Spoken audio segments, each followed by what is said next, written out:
Bonjour à tous et à toutes et bienvenue dans cette vidéo. Je m'appelle Jérémy, je suis sophrologue sur la région toulousaine et aujourd'hui je vous propose une petite réflexion, discussion sur le sujet du silence.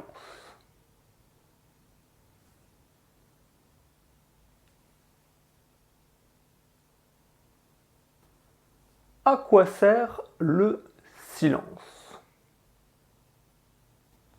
Tout d'abord, cela dépend du contexte. Si on prend par exemple le contexte de la musique, le silence permet de séparer, différencier des sons afin de mettre en exergue leurs relations. Moi, aujourd'hui, j'ai envie de vous parler plus particulièrement du silence dans la parole. Quand je parle, je dis des choses, je transmets des informations, peut-être même des émotions.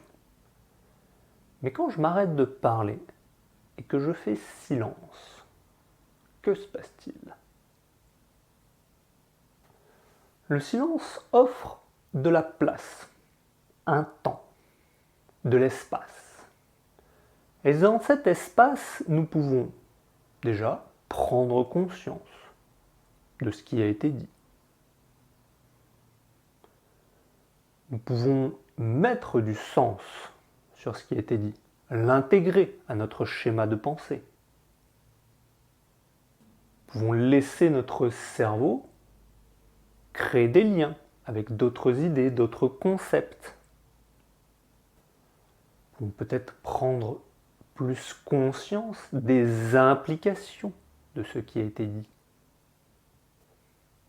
Interroger nos ressentis. Ou même simplement décider quoi faire de ce qui a été dit. Pour résumer, ça laisse du temps, de l'espace pour traiter ce qu'on a entendu et l'intégrer, quelle que soit la manière dont on l'intègre. Ou peut-être même tout simplement le rejeter parce qu'on n'en a rien à cirer au final. Quoi qu'il en soit, il s'en passe des choses dans ce silence. Je dirais même qu'il est nécessaire pour mettre en valeur ce qui a été dit.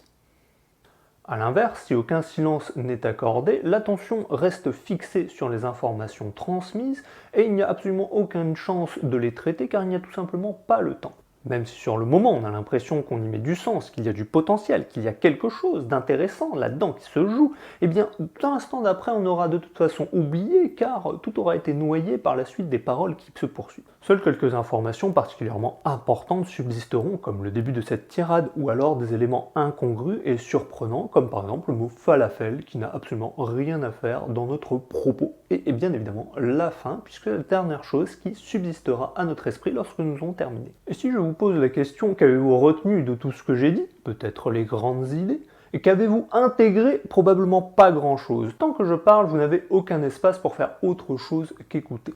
Sauf qu'écouter et traiter une information sont deux choses différentes. Qu'en pensez-vous? Là, vous pouvez me répondre falafel. Parce que, évidemment. Je le répète, c'est dans le silence que les choses se ressentent, se vivent, s'intègrent. Par exemple, si je vous dis « mon chat est mort », dans le silence qui suit, il peut y avoir peut-être de la compassion, peut-être une interrogation sur notre propre rapport à la mort, peut-être des liens vers des expériences similaires que nous aurions pu vivre. Peut-être qu'on pense au sens du temps qui passe. Peut-être qu'on vit des émotions. Il y a de la place pour tout ça dans le silence. Si on parle, il n'y a pas de place pour tout ceci. Bon, la mort est peut-être un sujet un petit peu lourd et provoque nécessairement chez quasiment tout le monde une réaction, une ébullition, peut-être.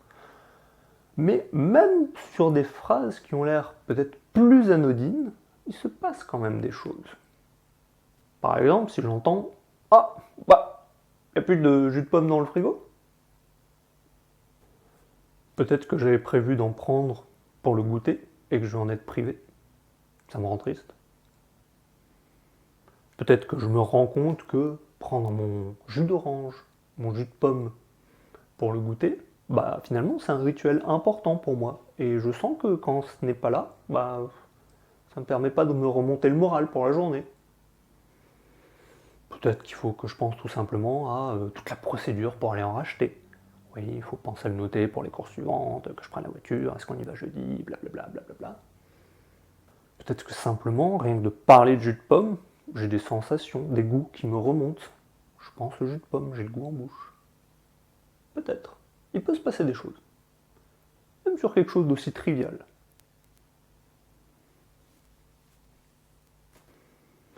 Sans forcément se questionner profondément sur chaque phrase et chaque mot qui est dit, peut-être que tout simplement, on n'en a rien à cirer de ce qu'on nous dit, mais que le silence permet quand même de prendre le temps de se rendre compte et de se dire ben, j'en ai rien à cirer.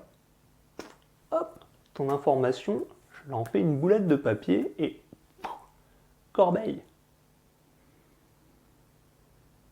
Mais tant que l'autre parle, on ne sait pas réellement si on n'en a rien à cirer ou pas. On écoute, on dit ça attire notre attention, il se passe quelque chose.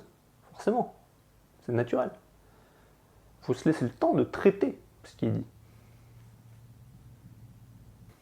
Bon, là j'explicite clairement, mais la plupart du temps, ce temps de silence, ce traitement, il est fait inconsciemment. On n'y réfléchit pas consciemment en se disant ah oui, si, ça, machin, truc. Non. Parce que ce serait ultra fatigant de vraiment conscientiser chaque chose tout le temps. Hein, on laisse bosser l'inconscient, c'est reposant. Puis c'est à ça qui sert aussi. Mais bon, en tant que sophrologue, bah, je travaille sur la conscience. Et sans forcément demander à rentrer inconsciemment dans chaque chose, déjà simplement prendre conscience que dans le silence, il se passe quelque chose. Et que ce quelque chose, on peut se laisser libre de l'explorer si on en a envie. Tout simplement. Sans forcément besoin d'aller plus loin. J'ai parlé du silence pour celui qui reçoit la parole, mais le silence est également bénéfique pour celui qui l'a dit. Ça lui permet de se rendre compte de ce qu'il a dit, d'évaluer si c'est bien ce qu'il pensait au final, de ressentir qu'est-ce que ça fait d'avoir mis sa pensée en mots. Peut-être que des fois on se rendra compte que ah bah dans ma tête, ça sonnait pas tout à fait comme ça, ça avait l'air mieux. Finalement en le disant, je me rends compte que bah c'est pas si terrible que ça. Il peut se passer plein de choses. Et de la même manière que celui qui écoute bénéficie du temps de silence pour intégrer, celui qui parle peut bénéficier du temps de séance pour réintégrer ce qu'il a lui-même dit, écouter sa propre parole. Un peu comme une boucle feedback. Je dis les choses, elles sont à l'extérieur, et je vois ce que ça fait quand moi je les reçois. De moi-même en l'occurrence, mais le fait de recevoir une parole est différent de penser simplement. Même si c'est sa propre parole qui est issue de ses propres pensées. Bon, là je vais peut-être un peu profond, j'ai l'impression moi-même de me perdre.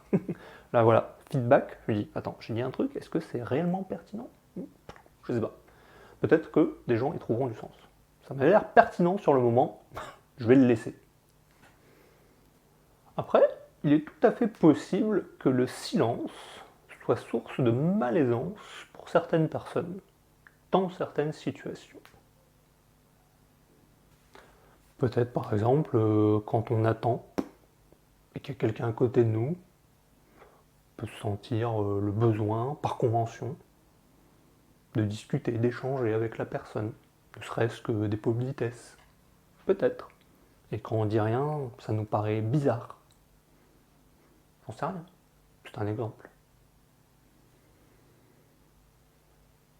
Peut-être quand il s'est passé quelque chose, que quelqu'un a vécu quelque chose de triste, peut-être un drame, on se sent obligé de parler, de faire quelque chose, d'agir.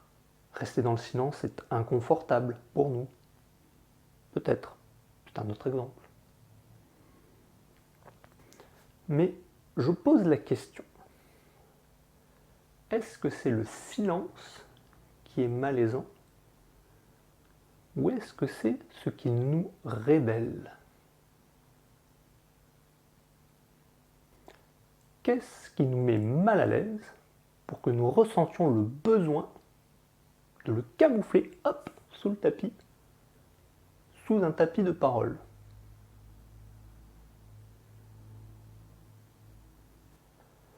Que se passe-t-il dans le silence?